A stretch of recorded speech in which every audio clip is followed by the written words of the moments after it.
मई की आधी रात को जब पूरा देश सो रहा था, तब भारतीय नौसेना ने बड़ा धमाका कर दिया।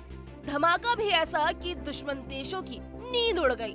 चीन और पाकिस्तान में खलबली मच गई। इंडियन नेवी ने बुधवार की रात घनघोर अंधेरे के बीच आईएनएस विक्रांत पर मिग-29 के फाइटर जेट को उतार कर इतिहास रच दिया। जब आईएनएस विक्रांत अरब सागर में गश्त कर रहा था, तब इस पर मिग-29 के फाइटर जेट की लैंडिंग की गई। ऐसा पहली बार हुआ। इससे पहले किसी वॉरशिप पर रात के वक्त कोई फाइटर जेट नहीं उतरा था।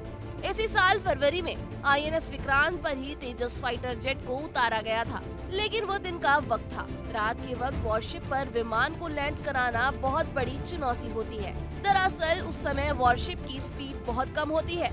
ऐसे में फाइटर जेट की स्पीड से तालमेल बिठाना नौसेना के पायलट्स के लिए बहुत मुश्किल काम होता है। लेकिन इंडियन नेवी के जानबाजों ने मुश्किल काम को भी आसान बना दिया।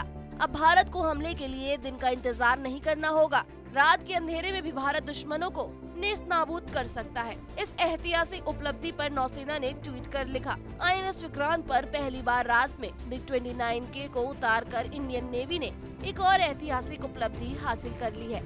ये नौसेना की आत्मनिर्भरता के प्रति उत्साह का संकेत है। रक्षा मंत्री राजनाथ सिंह ने भी इस ऐतिहासिक उपलब्धि के लिए नौसेना को बधाई देते हुए लिखा, आईएनएस विक्रांत पर पहली बार रात में मिग-29 की सफल लैंडिंग के लिए इंडियन नेवी को बधाई। ये उल्लेखनीय उपलब्धि विक्रांत क्रू और नौसेना के पायलटों के कौशल, दृढ़ता और दक्षता का प्रमाण है। उन्हें बधाई। मिग-29 की आईएनएस विक्रांत के फाइटर फ्लीट यानी लड़ाकू बेड़े का हिस्सा है। बेहद उन्नत किस्म का ये विमान किसी भी मौसम में उड़ान भरने में सक्षम है। इस समय भारतीय नौसेना के बेड़े में 42 मिग-29 के लड़ाकू विमान मौजूद हैं। आवाज की 2 गुना रफ्तार से उड़ान भरने में सक्षम इस फाइटर जेट की रेंज 1500 किलोमीटर है। 65,000 फुट की ऊंचाई पर उड़ान भरने वाला मिग-29 के अपने वजन से 8 गुना ज्यादा वॉल लोड ले जा सकता है। इस लड़ाकू विमान में बम, रॉकेट और मिसाइलें फिट की जा सकती हैं। 30 मिलीमीटर का एक ऑटो कैनन भी लगा है, जो हर मिनट 150 राउंड फायरिंग करने में सक्षम है। मिग-29 के में 3 तरह के रॉकेट फिट किए जा सकते हैं, जो हवा, जमीन और समुद्री सतह पर मार करने में सक्षम होते हैं। रूस में बना मिग-29 के चौथे जनरेशन का हाईटेक विमान है, जो नेवी के एयर डिफेंस मिशन में बेहद कारगर है। ये विमान समुद्र और जमीन पर एक जैसा वार कर सकते हैं। अब बात आईएनएस विक्रांत की कर लेते हैं।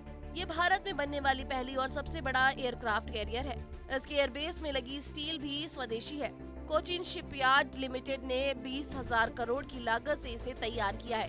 पिछले साल सितंबर में प्रधानमंत्री नरेंद्र मोदी की मौजूदगी में इसे नौसेना के बेड़े में शामिल किया गया था। ये देश के समुद्री इतिहास में बनाया गया अब तक का सबसे बड़ा जहाज है। इस वॉरशिप पर 30 विमान, 18 लड़ाकू विमान और फाइटर हेलीकॉप्टर खड़े हो सकते हैं। फिलहाल मिग-29 के कामोव 31 और MH-60R मल्टी रोल हेलीकॉप्टर इसके डेक पर तैनात हैं। प्रधानमंत्री मोदी ने इसे तैरता शहर बताया है। तो इस रिपोर्ट में इतना ही। देश दुनिया की तमाम बड़ी खबरों के लिए देखते रहिए TV9 भारत।